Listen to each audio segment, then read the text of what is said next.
Yeah, that is a good head of hair. All jokes aside, the Patriots are now down to business as they have a good test for their first game of the season, getting you caught up on the storylines to look for. We go back to Gillette Stadium to Doug Kyed and Matt Chatham.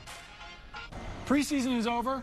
Patriots are now preparing for the Pittsburgh Steelers in week 1, but it's only Monday.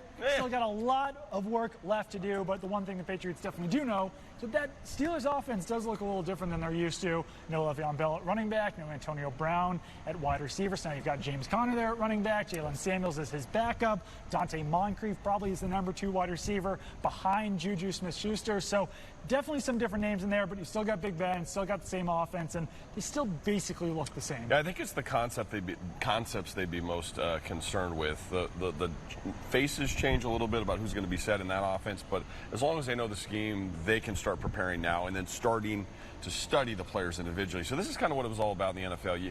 You get through cut weekend, and there's sort of pretty varying range, Doug, of guys and their sort of reaction to the weekend. Some guys are, whew, and it's the greatest week in their life, and it's a really cool moment. I made it. I'm finally here.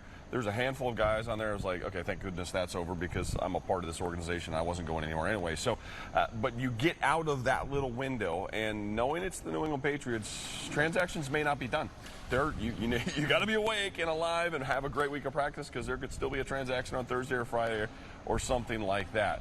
That said, you begin to study the other organization. It's not as if you're going to know them cold by Monday, but you're given the giant packet. You start to do your game planning. You start to research the guy across from you a little bit, but it's really sort of a slow ascension to the end of the week where you have to really master this group. But that's kind of the cool thing about week 1. It's a little different. It almost has like a playoff game kind of feel because you get that little extra time to study. Yeah, really outside the bye week, this probably is the most that you'll get to know an opponent before a week actually begins. With very little information, though. That's the only problem. There are no tendencies because nobody's played a game. Can't really study those preseason games this much, right? Yeah.